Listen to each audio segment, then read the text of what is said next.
I put myself in a very bad position. I had more than 10 weeks of med school content that I had to cover in the next 5 days. And this is how it went.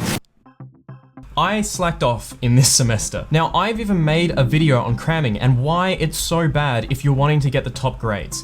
Now, I have to admit, I really didn't prioritize university. I wouldn't say it was a priority for me. I was really focusing on the other businesses that I was running, the job that I have, and other aspects of life that this actually made it the busiest semester I've ever had so far in my life. So because it wasn't a priority for me to get top amazing grades, I was more than happy with just keeping the perfect GPA that I have. Now, it's very likely at some point, if not already, that you've dealt with cramming and that you've had to do a massive amount of content in a short amount of time.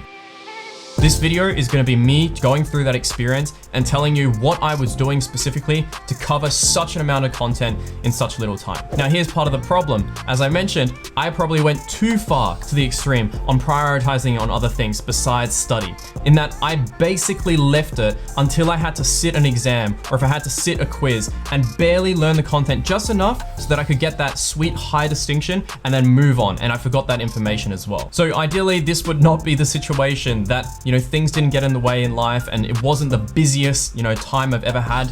But these things happen, so I needed a way to deal with it, and that's what I want to go through. These are still many of the similar techniques that I kind of talk about on this channel, but we're putting them on steroids. We're using some of the most advanced versions here that we can chop and change depending on the, sort of demands there are in terms of the type of content that I'm going through, how close a specific exam is going to be, and where my current knowledge and understanding is with it. So for example, when it came to things like immunology, I had never done that in my life. In fact, I also skipped this when I was going through high school when it was actually covered. So I didn't even have any understanding about what even a, immune cell was. So this means when I saw this at the start of the semester, it was really, really challenging content to deal with. And I was very lucky that in those first 2 weeks, I really learned these fundamentals well. So this is something that made it much easier for me by the time it came to exams and I had to cram. Now, also for immunology, we had a mid-semester exam, which made it a little bit easier for me to actually go ahead and know about half of the content quite well, and then the rest of the half of the content that was stuff I just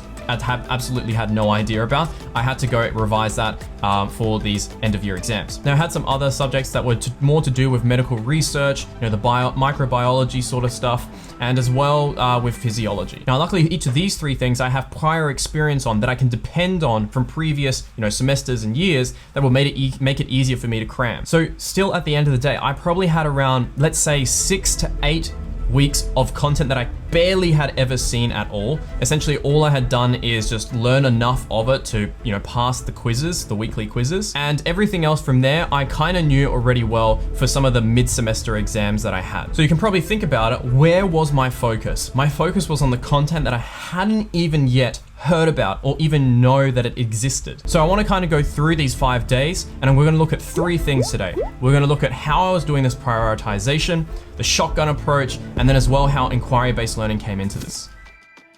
So we've already talked about prioritization on this channel before. Now, we focus more on that when it comes to productivity and managing our tasks. But what I'm focusing on here is I've got this whole curriculum. I've got all these things that I have to learn, all these different modules. I think for some of the subjects that I was taking, there was like 6, whereas some only had 2 or 3. So a very naive decision would be to dive straight into it and just see how I go. But with 5 days, there was literally a point where I remember that I was tracking my time. I literally only had 20 to 25 minutes to go through each lecture fully. But that actually wasn't the approach that I took. I didn't want to go through each lecture one by one. And there's a very good reason to that I will talk about when we get to the shotgun approach. So when it comes to prioritization, I wanted to make sure that I was focusing my time on the things that I knew the least and the things that were the hardest and most challenging. So looking at the curriculum or subject outline that I kind of had, I'd see all of those modules and I would kind of rank them and knowing which ones am I going to focus on at the moment. Another thing to consider is like, which one of these is probably going to give me the biggest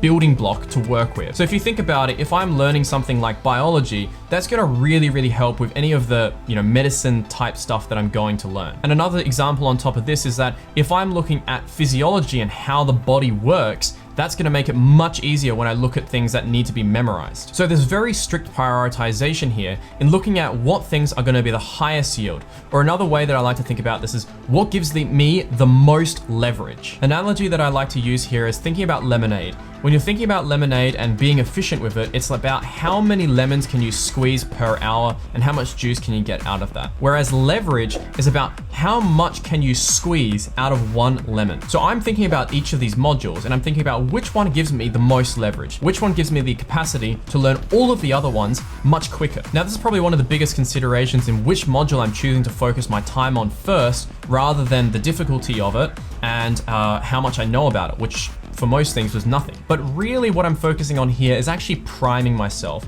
I'm taking a brief look at all of this information, scoping out the subject to know what are gonna be those most important details, concepts that I'm gonna have to learn for this exam. There is way too much information literally for me to cover. So it's very important for me to prioritize here because there's literally no other way about it.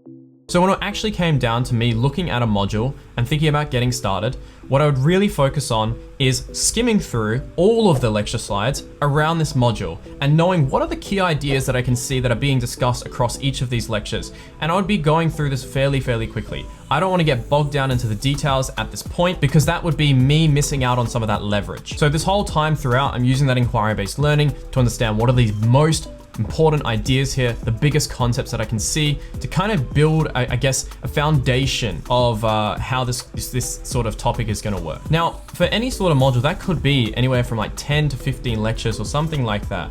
So now I kind of know the progression that the professor or the lecturer was kind of thinking about in how they're trying to structure that information. And now I know how it kind of works at the most fundamental and basic level. This is something that I can build off, and it makes it so much easier because now I have all of this foundational knowledge that I'll be able to draw relationships to other new information from. So the easiest way to think about this is if you're learning something that is quite similar to the current knowledge that you know, it's quite easy to learn that. Whereas if you're learning something like for myself, that immunology content that I haven't covered in ages, that is really quite tricky to relate to anything else that I've learned before. So if looking at that shotgun approach, we're kind of comparing shotgunning to sniping some content. So shotgun means I'm going to get a very brief overview of everything. Maybe the shotgun pellets are not going to go that much into the skin, but if you were to use a sniper rifle, that's going to go straight through anything. Now, I really don't want to have that sniping approach because again, I'm going to get bogged down into the details. The shotgun is going to help me a lot more here. Another easy way that I've talked about this before is the Pareto principle, which basically is a 20-80 rule. It's saying that 20% of the content is going to lead to 80% of the marks.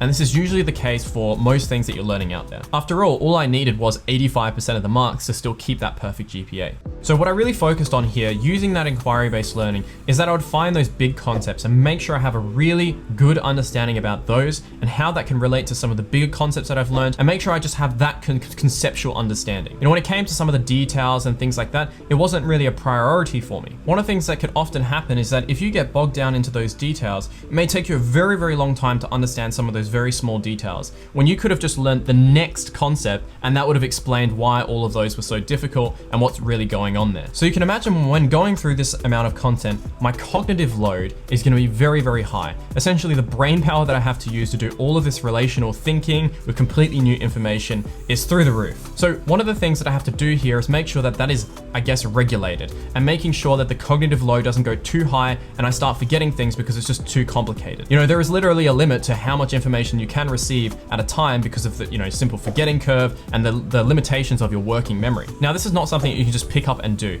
This is something that I spent quite a lot of time now, focusing on making sure that I'm getting good at these techniques so that I can do it when I need it, like right now when I was having those exams. So it's quite good to have a high cognitive load when I'm actually, trying to study as quickly as possible because my brain's being able to process at a faster rate. But there's still a point where cognitive load can basically become overload, and now I'm starting to forget things. And this can be caused by other things as well. Like, for example, I'm not getting enough sleep. I'm not having the right break times during these intense, study periods. And the reason that I'm talking with urgency is because when I was going through this, I wasn't studying the whole day. I pretty much would only have, let's say, 5 or 4 hours a day to actually study. And it would actually stop at that. Otherwise, it would start to get in the way of sleep. So pretty much one of the underpinning things about how I was approaching all of this information is to do with schema theory.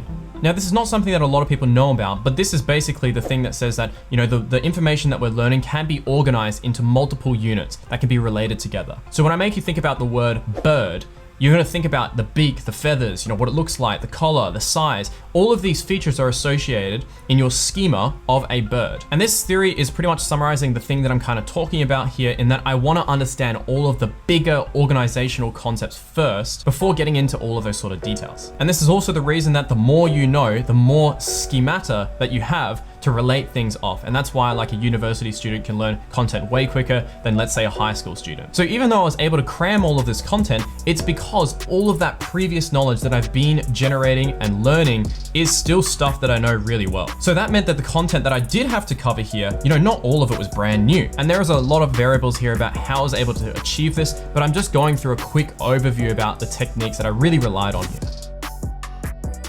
Now, one of the biggest things that brought all of these things together is the use of inquiry-based learning, making sure that as I'm seeing these learning objectives, I am focusing on the right part at the right time, making sure that going through that lecture, I know how I'm going to be tested very specifically with how it's going to look like in that exam. Now, most of the time, these learning objectives are vague, but there's a lot of content in those lectures that are not going to be tested. And I want to kind of make that prediction a little bit of a gamble here, but you kind of get an eye for it about what am I going to get tested on. So essentially what this means now is that I'm able to go through that content in the order that makes the most sense to me. And a really good way of putting this is when we're going through that cardio, sort of stuff that we were looking at, they might have gone through ECGs last, when ECGs is one of the things that I really, really do know well. So I want to start there because that's going to give me more of that organizational knowledge, that schema, that I'll be able to cover a wider area of knowledge that I'll then be able to, relate new pieces of information to more easily and more readily. I know that's a little bit complex, but again, it's that sort of idea that the more you know, the easier it is to learn. So I wanted to start off with that content that is going to give me the highest leverage. So essentially now being focused a lot on those learning objectives, the study design, the modules, focusing on the conceptual understanding of things, then this was actually something that was achievable for me to kind of look at. Now, something I mentioned at the start of this video is that I was going through at a pace of one lecture per 20 minutes. But essentially what I would be doing is, because I'm, doing the priming, I'm going through things broadly before going a little bit deeper. If I was looking at the cardio block, there may be 5 lectures on that. I would be looking at all of those 5 lectures simultaneously, switching between them as I'm learning related ideas, seeing if they can relate together, looking only for the big concepts. Even with all of these techniques, 5 days for that much content was still a lot. I wasn't the most confident going into these exams. At the end of it, I was lucky enough to still keep up my perfect GPA, now going into my 3rd year of medical school. So these things are things that I will always continue to use if I ever find myself in this position again. So do I recommend this for you guys? Absolutely not. I hope you don't find yourself in this position, but again, this video is not a step-by-step tutorial or anything like that. I just want to give you an overview, some guidance, and hopefully you can find some useful tips from here about what I was kind of following. All right, other than that, make sure to check out my inquiry-based learning video if you haven't. I explain that in a lot more detail, and also the priming as well. So I'll see you guys in the next video. Bye-bye.